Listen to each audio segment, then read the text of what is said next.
이 보통 신앙생활을 하다가 보면은 이렇게 자주 듣게 되는 용어가 있고 또 자주 듣게 되는 표현이 있는데, 바로 오늘 본문에 나오는 이 자기를 부인하고 또 자기 십자가를 지고 이런 표현들이 이 자주 듣게 되는 표현 중에 하나입니다. 지난 주일 저녁입니다. 예배가 다 마치고 이제 집에 가 저녁 식사를 마치고 그렇게 하고 있는데, 문득 제 마음에 든 질문이 뭐냐 하니까, 이 자기를 부인한다, 이게 무슨 뜻일까? 또 그 자기 십자가를 진다, 이게 무슨 뜻일까? 그런 생각이 번뜩 제게 든 겁니다. 사실 제가 목사인데요, 또 제가 모태신앙인데요, 그 자기를 부인한다는 것, 또 자기 십자가를 진다는 게 그게 무슨 뜻인지를 모르겠습니까?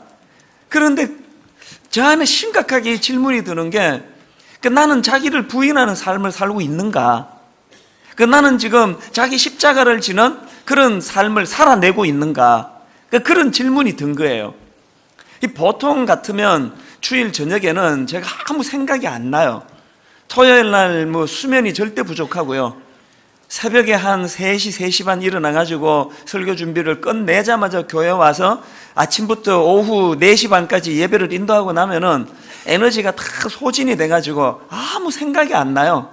그래서 이제 저녁 먹고 나면은 몽롱하게 있다가 한 8시 좀 넘어가면은 그냥 스르르 잠에 빠지는 게, 그게 보통의 제 일주일의 일과 중에 하나인데요, 지난 주일에는 밤이 늦어지도록 잠이 안 오는 거예요. 이 질문에 참 몰두했습니다. 자기 십자가를 지는 게 뭘까? 또 그 자기를 부인한다는 삶이 어떤 삶을 말하는가? 그래서 제가 이 질문을 가지고 마태복음 16장 24절 말씀을 읽고 또 묵상을 하는데, 제 눈에 이렇게 확 들어오는 표현이 이 24절의 시작이 이렇게 시작되더라고요.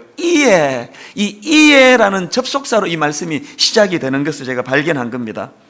이에 예수께서 제자들에게 이르시되, 누구든지 나를 따라오려거든 자기를 부인하고 자기 십자가를 지고 나를 따를 것이니라. 그러고 보니까 예수님께서 이 말씀을 주신 그 배경이 이 이에라는 접속사로 연결이 다 되어 있는 걸 제가 알게 됐습니다. 이 마태복음 16장이 어떤 배경을 가지고 있습니까? 예수님께서 제자들과 대화하시는 가운데 이 두 가지 질문을 던지지 않습니까? 사람들이 나를 누구라 하느냐, 또 너희들은 나를 누구라 하느냐, 그렇게 질문을 던지시니까 베드로가 이렇게 대답합니다. 마태복음 16장 16절입니다. 시몬 베드로가 대답하여 이르되, 주는 그리스도시요 살아계신 하나님의 아들이시니이다. 그 대답이 예수님 마음에 흡족하셔서 주님이 베드로를 칭찬해 주시고는 21절에서 이런 말씀을 하십니다. 이때로부터 예수 그리스도께서 자기가 예루살렘에 올라가 장로들과 대제사장들과 서기관들에게 많은 고난을 받고 죽임을 당하고 제3일에 살아나야 할 것을 제자들에게 비로소 나타내시니, 그랬더니 방금 칭찬 들었던 베드로가 불쑥 또 이렇게 이야기합니다. 22절, 베드로가 예수를 붙들고 항변하여 이르되, 주여 그리 마옵소서, 이 일이 결코 죽게 미치지 아니하리이다.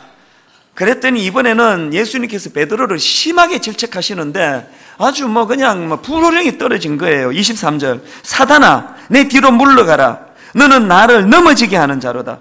이 엄청난 책망을 베드로에게 퍼부으신 거예요. 그리고는 그 다음에 주신 말씀이 유명한 우리가 잘 아는 본문 말씀이라는 거예요. 이해로 시작되는 본문.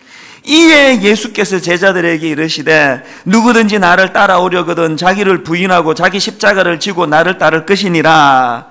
제가 이런 배경을 염두에 두고 이 본문 말씀을 읽어보니까 우리가 자주 사용하고 있는 자기를 부인하고 또 자기 십자가를 지고, 이 의미 속에는 대략 그 두 가지 의미가 담겨져 있더라는 걸 깨닫게 됐습니다. 자, 먼저 첫 번째로요, 주님이 지금 니들이 나를 따르려면 자기를 부인해야 된다. 여기서 말씀하시는 이 자기 부인이 뭘 의미하느냐 보니까 자기 생각을 내려놓는 거예요. 그리고 또 그 자기 생각에 몰두하게 만드는 자기 중심적인 태도를 내려놓는 거예요. 이게 자기를 부인하고의 뜻이라는 겁니다. 바로 앞에서 예수님께서 십자가 지실 것을 예고하는 말씀에 항변하던 그 베드로를 책망하시면서 주시는 주님의 말씀이 중요한데요. 23절입니다. 예수께서 돌이키시며 베드로에게 이르시되 사단아 내 뒤로 물러가라 너는 나를 넘어지게 하는 자로다. 자, 그 다음 보십시오. 내가 하나님의 일을 생각하지 아니하고 도리어 사람의 일을 생각하는도다. 여기 보니까요, 생각하지 아니하고 생각하니라, 두 종류의 생각이 있는 걸 알 수가 있습니다. 자기 부인의 삶이란 것은 생각하지 않는 거예요. 뭘 생각하지 않는 겁니까? 자기 중심적인 생각, 이기적인 생각, 탐심으로 가득 차 있는 그 내면의 생각을 버리는 것, 이게 자기 중심의 생각을 버리는, 이게 자기 부인의 삶이라는 거예요. 그리고 그 자리에 무슨 생각을 해야 됩니까? 하나님의 뜻을 철저하게 살피고 하나님의 뜻을 생각하는 것. 그래서 사실 오늘날 교회가 겪고 있는 비극이 뭐냐 하면은, 오늘날 교회 안에서 봉사를 해도 또 설교를 들어도, 심지어는 저같이 설교하는 사람조차도 이 주님이 말씀하시는 자기 생각을 버리고 하나님의 생각으로 덧잇는 이게 안 되는 상태로 신앙생활하는 것이 문제라는 그 얘기입니다. 베드로도 마찬가지 아닙니까? 몸은 주님을 따르고 있지만 여전히 그 내면의 자기 중심의 생각, 이걸 버리지 못하고 있기 때문에 주님에게 책망을 받았다는 이야기입니다. 사실 여러분, 이 베드로 입장에서는요, 그 버리는 것과 관련해서 할 말이 많습니다. 네가 버리지 못했다 그러면 베드로 억울할 거예요. 왜? 자기가 예수님 만나고 제일 먼저 한 게 버린 거거든요. 증거도 있습니다. 마태복음 4장 19절.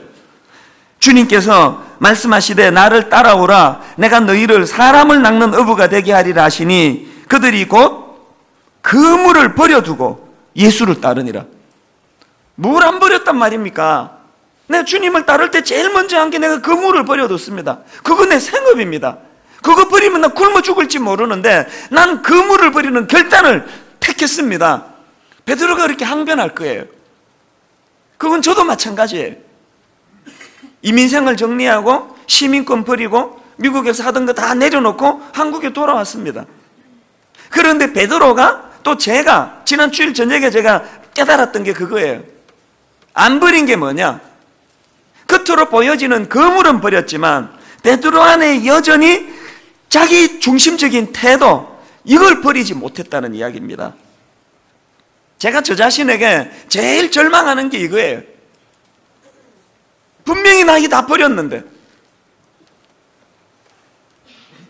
오늘날 교회를 제가 이끌어가는 담임 목사로서 어떤 사람도 제게 걸림돌이 아니고 여전히 제 안에 버리지 못하는 내 자아, 여전히 버리지 못하는 자기 중심적인 태도, 이게 저를 절망하게 하는 거예요. 그리고 교회 안에 수많은 봉사자들, 수많은 중직자들, 교회 안에 모태신앙, 그렇게 오래 예수 믿은 사람들 내면에게서도 여전히 버리지 못하는 자기 자아를 보면서 그게 얼마나 강한 포자를 형성하고 있는지 설교가 그 포자를 뚫지를 못합니다. 모든 걸 자기 중심으로 걸러서 해석을 하고 받아들이기 때문에. 그래서 얼굴이 흡족한 분들은요, 그날 은혜 받은 게 아니고요, 평소에 자기 생각을 목사가 강단에서 말해주면 흡족한 거예요. 은혜가 참 큰 교회다. 자기 생각하고 다른 말씀을 던지면 기분이 나빠지고 불쾌해지고, 우리가 이 포자가 형성되어 있는 이 자기 생각, 이 틀을 버리지 못하기 때문에, 그래서 우리가 우리 자신을 부인한다는 것은 이 굳어진 내 생각의 틀을 내려놓고 버리는 이 작업이라는 거예요. 여러분, 솔직히 교회에서 말하는 이 공의라는 것이 얼마나 고무줄 잣대입니까? 이 공의가 나한테는 이게 확 늘어나고 남한테는 확 좁아드는 게 이 공의 아닙니까? 그리고 또 상대방에 대해서도 마찬가지예요. 제가 한 1억 원을 제가 교회 돈을 내가 해먹었습니다. 실화 아닙니다. 제가 교회 돈 한 1억 원을 해먹었습니다. 그래서 들통이 났습니다. 그러면요, 우리 교회의 모든 성도님들이 그 객관적인 사건을 놓고 그 사람이 생각하는 공의는 천차만별이에요. 사람마다 다 틀려요. 평소에 저를 좋아하고 저를 아끼고 또 저에게서 은혜를 받고 또 제가 막 편찮은 집에 가서 기도도 해주고 막 병도 낫고 이랬던 분들에게 공의는요, 고무줄처럼 늘어나요. 아, 사람이 살다 보면 그럴 수도 있는 거지. 그 다윗도 용서해 주셨는데 그 1억 그거 하나님 다 용서해 주신다고, 괜찮다고, 그러실 거예요. 평소에 저한테 상처받아 가지고요 앙심 품고 있던 어떤 성도가 이 자리에 계시면요, 이찬수 목사가 1억 해먹었댄다 그러면 이제 그 공의의 잣대는 엄청납니다. 그게 목사야, 그게? 그게 저러고도 강단에 서 있어? 모든 사람들이 갖고 있는 공의의 잣대가 다 달라요. 그런데 공통점이 뭔지 아세요? 이미 그렇게 형성된 자기 생각을 합리화시키려고 하나같이 성경을 끓이더래요. 성경에 이렇게 말하고 있지 않느냐? 저 목사는 저거 죽여야 된다, 저거. 어떤 사람들은 그 정도 가지고 그러냐? 아니, 더한 일도 아는데, 다윗도 용서해 주셨는데. 그래서 제가 참 마음이 아픈 게요, 우리 모두가 다 그물은 버렸는지는 몰라도 이 자기중심적인, 철저한 자기중심적인, 우주가 나를 중심으로 돌아가는 거예요. 그래서 내 생각, 내 중심으로 내 마음에 드는 사람은 용서가 강물처럼 흐르고, 내 마음에 안 드는 건 아무것도 용서가 안 되고, 그러면서 그것을 공의라는, 진리라는 이름으로 포장하고 있으면서 거기에 속고 있는 우리의 모습이에요. 제가 지난주에 이 자기를 부인하고 이 말씀을 묵상하다가, 지금은 목사님이 되셨는데요, 그 유명한 CCM 가수였습니다. 하덕규 목사님이 쓰신 그 가시나무새, 이게 일반 대중 가수가 불러서 뭐 우리나라 전체적으로 그 히트를 쳤던 노래인데 다 아실 거예요. 내 속에 내가 너무도 많아. 더 이상은 부를 수 없는 게, 이제 쳐다만 이렇게 잡으면요, 이건 수습이 안 되는 노래예요. 점점 이렇게 높아지는데요, 그 내용은 다 아시죠? 내 속에 내가 너무도 많아 당신의 쉴 곳 없네. 내 속엔 헛된 바램들로 당신의 편할 것 없네. 하덕규 목사님이 여기서 당신의 쉴 곳 없네 할 때 이 당신은 뭐 당연히 예수 그리스도를 말하는 거 아닙니까? 그런데 여러분, 예수님이 내 내면 세계에서 쉬실 곳이 없으시대요. 왜? 내 속에 내가 너무 많아서. 자, 그러면 내 속에 내가 너무 많다는 게 이게 뭘 뜻하느냐? 바로 그 다음 가사에서 그 풀이가 나오더라고요. 뭐가 내 속에 내가 너무 많은 거냐? 내 속에 헛된 바램들로 생각이 너무 많은 거예요. 주님이 쉬실 자리가 없대요. 오늘 우리가 자기를 부인한다는 건 뭐냐? 여전히 예수 믿는다 그러면서도 철저하게 자기중심적인, 이기적이고 탐욕적인 그 생각을 하나님 말씀으로 합리화시키고 있는, 그래서 내 생각이 너무 많아서 주님이 쉬실 곳이 없이 삭막하고 메마른 그런 내 내면 세계가 돼버린 거 아닌가. 지난 주일 저녁에 마음이 여러 가지로 복잡했던 이유가, 네가 지금 목사가 됐는데, 모든 사람들이 너보고 다 목사라고 부르는데 여전히 내 속에 내 생각이 너무 많은 그런 자기를 발견하니까 마음이 괴로운 거예요. 화요일 오전마다 우리 교역자들을 모아놓고 열심히 뭐 목회는 이런 거다, 이렇게 목회해야 된다 떠들고 있지만, 저 역시도 그 가르침의 굴레를 못 벗어나고 있다는 것을 깨닫는 거예요. 그런가 하면은 두 번째로, 그 자기를 부인하고, 이게 무슨 뜻입니까? 이게 뭐냐 하니까 하나님을 전적으로 의지하는 태도를 이야기한다는 겁니다. 16절에서 베드로가요, 주는 그리스도시요 살아계신 하나님의 아들이십니다, 그렇게 고백하니까 예수님께서 칭찬하시는데, 뭐라고 칭찬하시는 게 중요합니다. 17절을 보십시오. 예수께서 대답하여 이르시되, 바요나 시몬아, 내가 복이 있도다. 이를 내게 알게 하니는 혈육이 아니요 하늘에 계신 내 아버지시니라.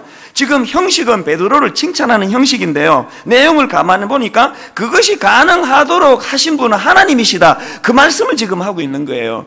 그러니까 베드로를 향한 그 칭찬의 포인트는 하나예요. 네가 지혜롭다, 네가 똑똑하다, 이게 아니고 네가 이 순간에 하나님을 의지하고 있구나, 그걸 칭찬하는 거예요. 그러니까요, 이 배경을 보니까, 이 16장의 배경을 보니까 베드로는요, 한 가지 칭찬 듣고 한 가지 책망을 받았는데, 이 둘이 뿌리가 같은 거더라는 거예요.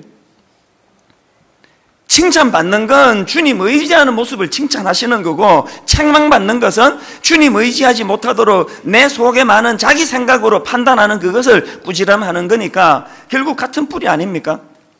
오늘 우리 신앙생활은 복잡한 게 아니에요.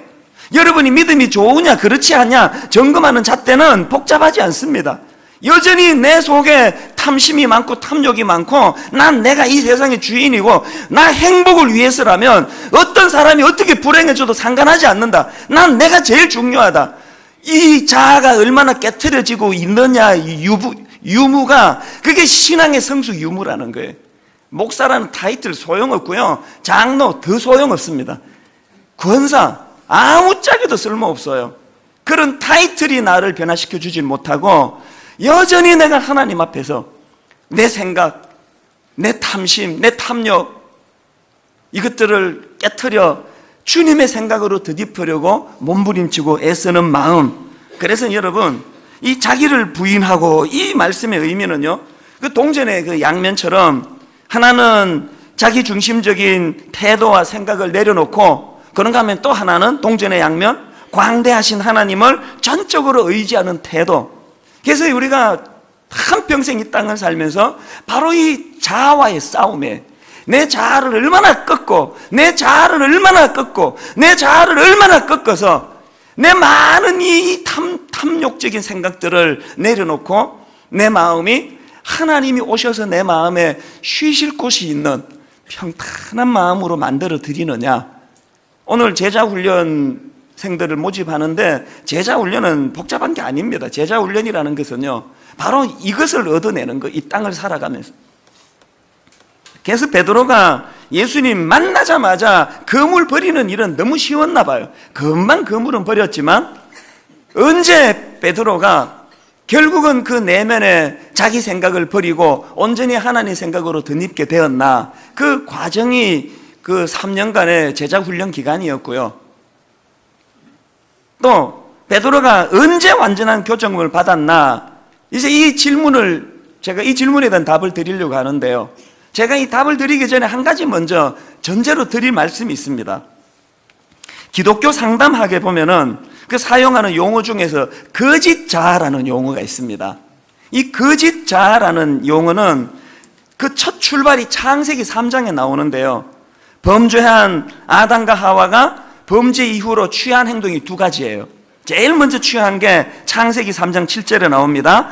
이에 그들의 눈이 밝아져 자기들이 벗은 줄을 알고, 그 다음 보세요, 무화과 나무 잎을 엮어 치마로 삼았더라.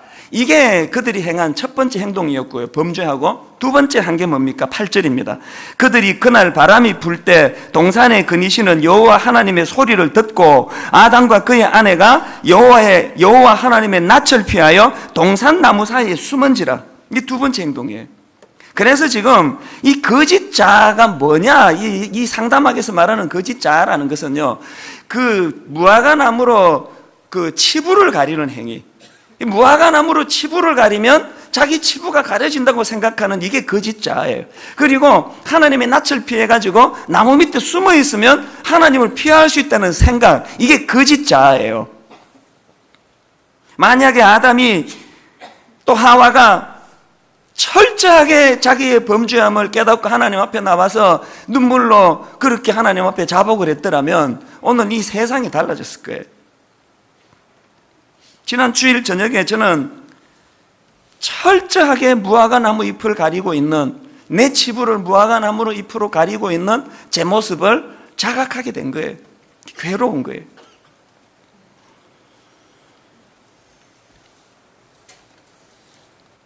창세기 3장 21절에 보면요, 이렇게 초라하게 풀숲에 숨어서 무화과 나무 잎으로 자기의 치부를 가리고 있는 아담과 하와를 하나님께서 가죽 옷을 입혀주세요. 21절입니다. 여호와 하나님이 아담과 그의 아내를 위하여 가죽 옷을 지어 입히시니라. 여러분, 이 창세기에 나오는 가죽 옷은요, 신약에 예수 그리스도의 십자가를 예표한다는 건 다 아시지 않습니까? 내가 지어 입은 이 무화과 나무 잎으로는 내 치부를 가릴 수 없습니다. 여러분, 내 의지, 내 도덕심, 내 윤리의식, 남들보다 조금 더 알량하게 나은 내가 가진 그 어떤 그 무엇으로는 내 치부를 가릴 수 없습니다. 오직 예수 그리스도의 십자가, 가죽옷으로 하나님이 입혀주시는, 내 치부를 가려주시는 그 가죽옷으로 덧입는 이 신앙생활이 우리에게 일어나게 되기를 바랍니다. 오늘 본문의 베드로도 마찬가지 아닙니까? 그렇게 미숙해서 주님 앞에 꾸지람 듣던 베드로였는데, 그 베드로가 언제 그가 온전히 가죽옷으로 그렇게 주님의 은혜로 덧입는 삶을 살게 되느냐? 저는 그 첫 출발이요, 십자가 지신 예수님 부활하시고 그 초라한 베드로를 찾아주셨던 요한복음 21장이 그 첫 출발이고요. 사도행전 1장 8절에서 성령이 강하게 임하신 그 사건이 마무리라고 저는 생각합니다.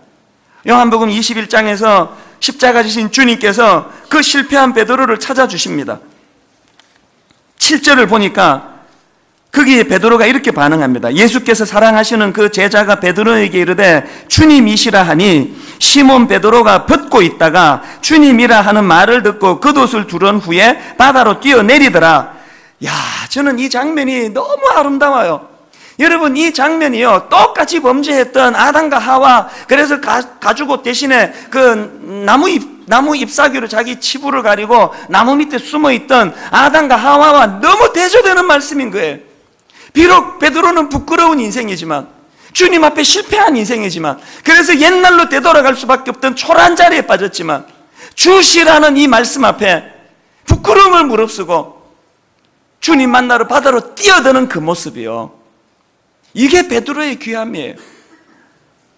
그런 베드로를 주님께서 만나주시면서 베드로에게 유명한 질문을 던지지 않습니까?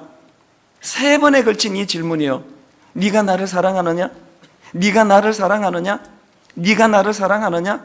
여러분, 이 질문은요, 사실은요, 네가 이런 초라한 자리에 빠져, 네가 예수 믿고 그렇게 설치고 다니다가 비참하게 몰락하고 옛날 예수 믿기 이전의 자리로 되돌아 낚시질이나고 있는 성편에 빠졌지만 나는 그럼에도 불구하고 너를 여전히 사랑한다, 그 뜻이에요. 나는 여전히 너를 사랑한다. 나는 여전히 너를 사랑한다. 이 3번의 말씀을 베드로에게 주시고 그 다음에 베드로를 온전히 치유하게 하는 그 3번에 걸친 반복되는 또 한 말씀이 있지 않습니까? 내 양을 치라, 내 양을 먹이라, 내 양을 치라. 제가 지난주 중에 이 말씀을 제가 묵상을 해본 거예요. 그 내 양을 치라가 이게 뭘 의미할까?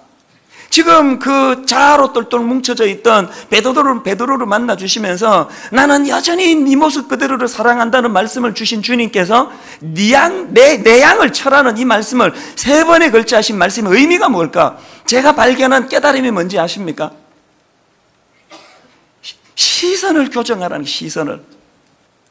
무화과 나무 잎으로 자기 치부를 가리고 동산 밑에 숨어가지고 지금 하나님께서는 에덴 동산을 다스리라는 그 가슴 벅찬 꿈을 주셨는데, 소명을 주셨는데, 범죄하고 나무 밑에 웅크리고 앉아가지고 그 눈에 보이는 그 개미 새끼 몇 마리나 봤을까요? 온통 좁은 시야로 자기 자신에게만 몰두하고 있는 그 베드로를 향하여 네 시선을 넓히라는 거예요. 내 양을 치라는 거예요. 눈을 넓은 데로 돌리라는 이야기예요.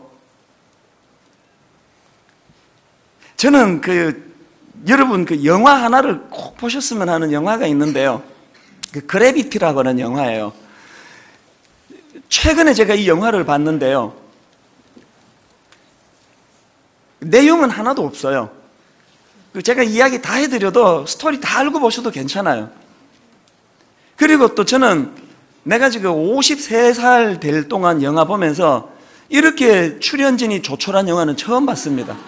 딱 출연진이요, 남자 하나 여자 하나, 그게 다예요. 2사람 딱 출연하고요, 엑스트라로 시체 몇 구 등장해요. 그게 다예요. 우주에서 벌어지는 뭐가 고장 나가지고 약간 혼미하다가 그거 이제 고쳐가지고 살아났다, 그게 이야기 전부예요. 그래서 어떤 사람들은 이 영화가 되게 재미없더라 이런 평을 하는데요, 저는 그 영화를 그렇게 보지 않았습니다. 내용으로, 스토리로 본 게 아니고요, 저는 그 우주의 그 광활한 하나님의 솜씨를 봤습니다. 영화를 보는데 막 가슴이 떨리더라고요. 너무나 우주가 웅장하니까, 광대하니까 그 우주의 어떤 그 신비감이라 그럴까요? 그 경외감이 막 느껴지는 거예요. 그렇게 제가 영화를 보니까요, 한 30분 넘어가니까 막 두려워지는 거예요. 그러면서 제가 그 영화를 보는 내내 내 안에 2가지 하나님 앞에 부끄러운 질문이 있었습니다. 부끄러운 모습이 있었습니다.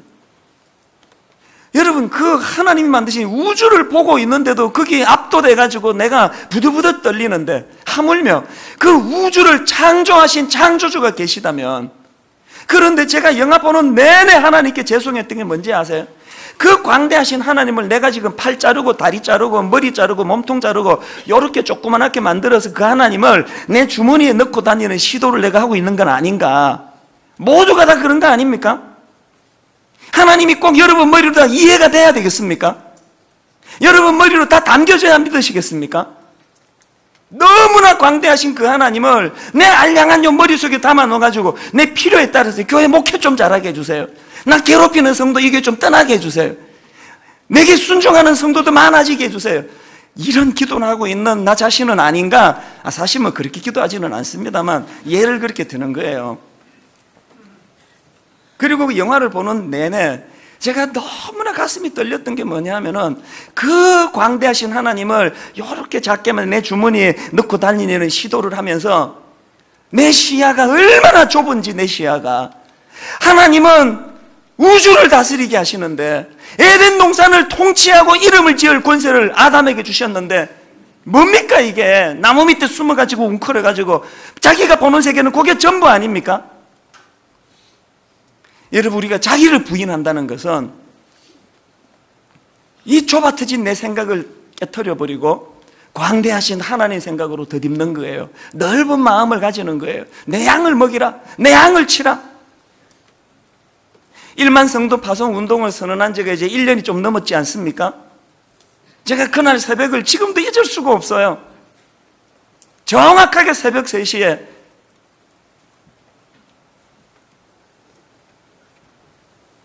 한국 교회가 이렇게 어려운데 교회들마다 부흥이 안 돼서 아우성을 치고 있는데 분당 우리에게 네 교회 하나 잘 되는 것으로 그렇게 기쁘냐? 너는 그게 그렇게 좋으냐? 교육관 구입하고 나서 이제 주중에도 모일 장소가 생기니까 그렇게 편하고 좋으냐?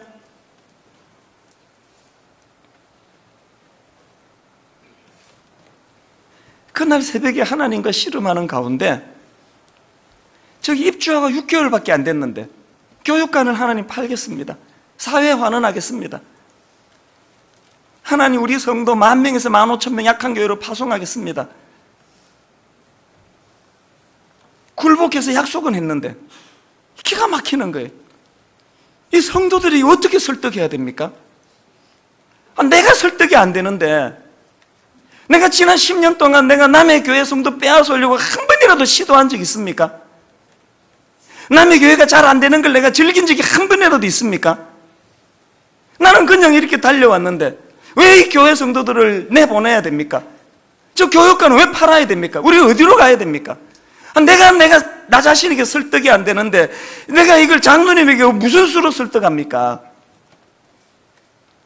그런데 여러분, 지난 1년 동안 부인할 수 없는 사실은 끊임없이 하나님이 내게 주시는 메시지는 네가 무화과 나무에 앉아가지고 무화과 나무 잎으로 치부를 가리고 나무 밑에 앉아가지고 나는 네가 눈을 들어 한국교회를 보기를 원하는데 더 넓은 곳을 바라보기를 원하는데 맨날 니는 네 교회, 네 가족, 네 새끼, 네 하나 내 양을 치라, 내 양을 먹이라, 내 양을 치라. 저는 지난 주일 저녁부터 오늘 새벽에 이르기까지 마음이 힘들어요. 마음이 불편해요.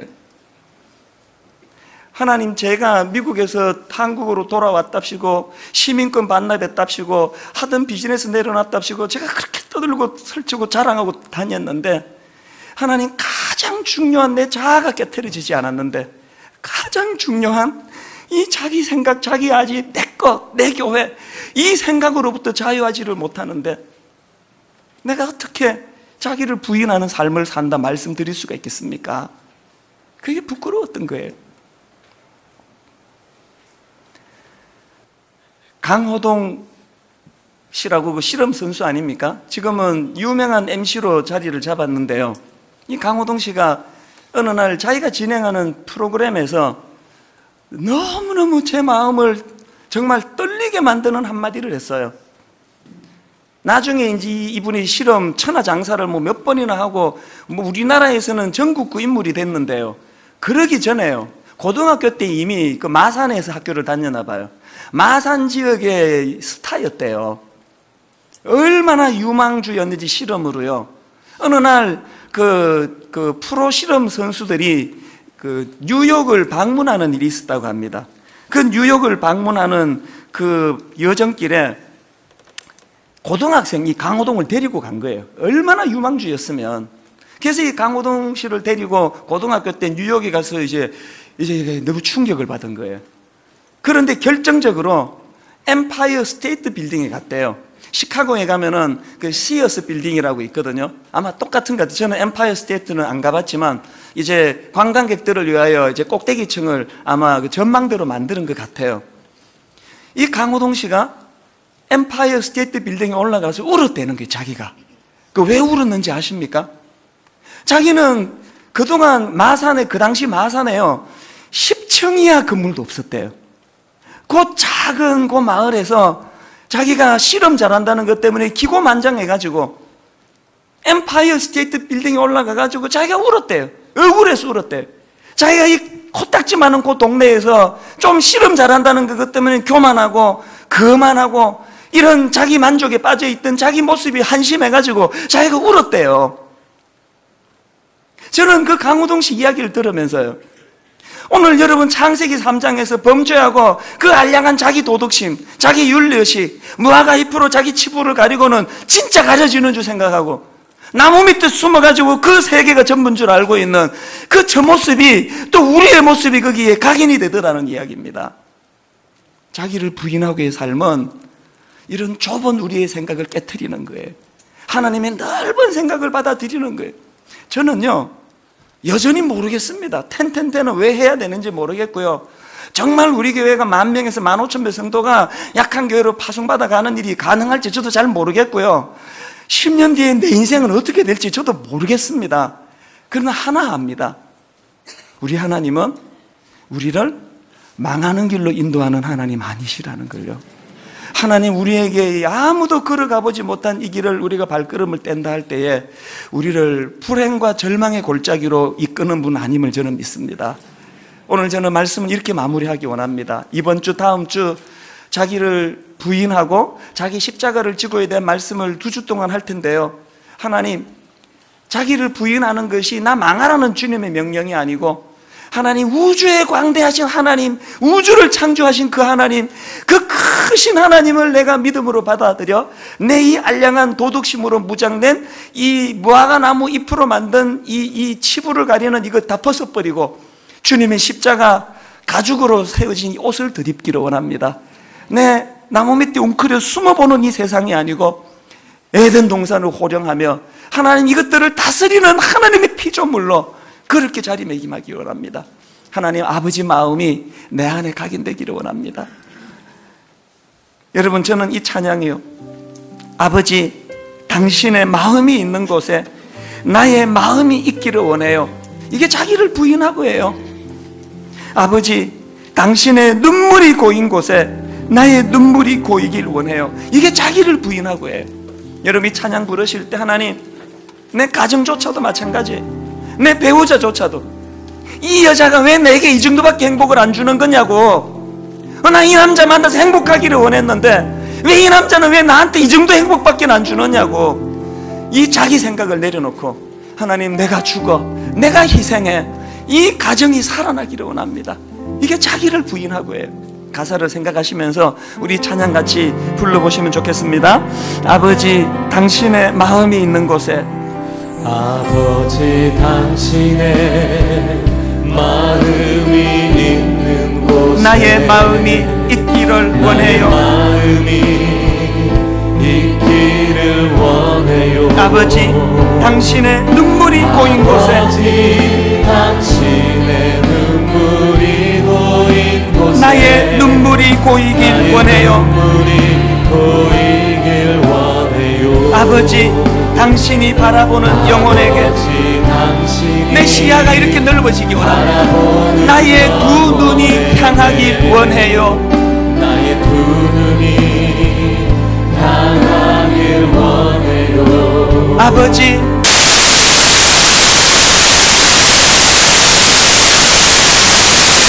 식사를 마치고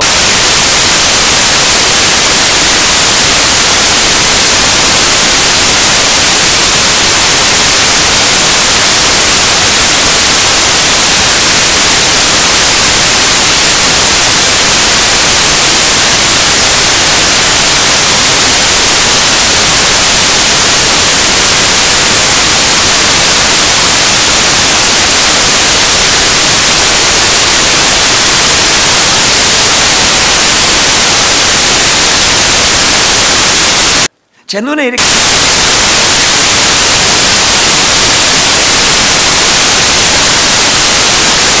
라는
또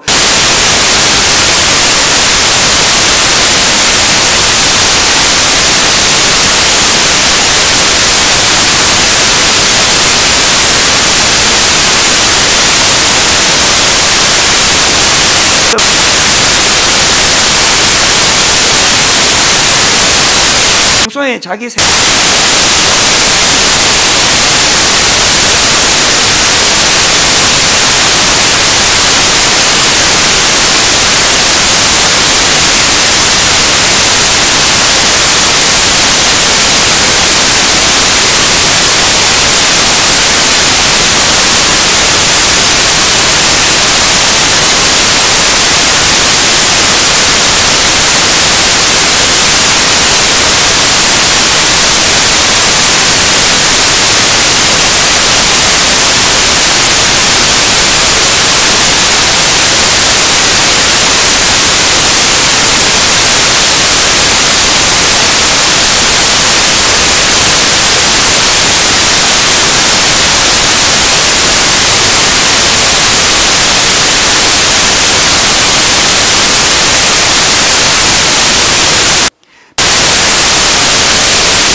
아이고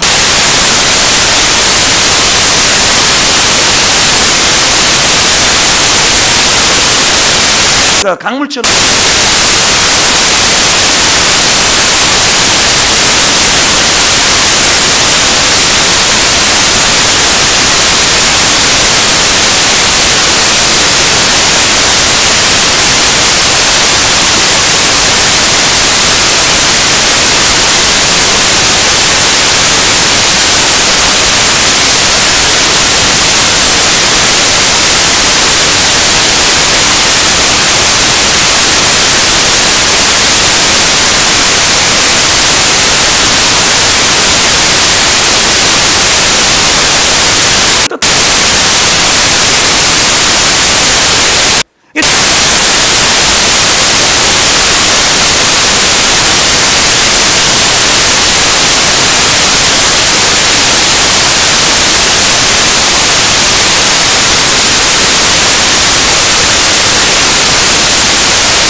내게 알기라. 지금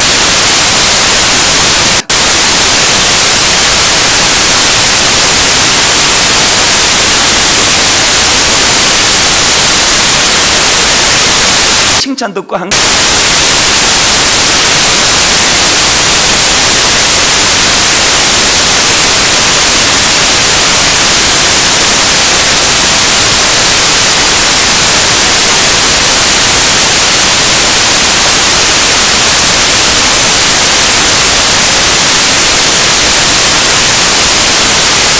주님의 그 동전에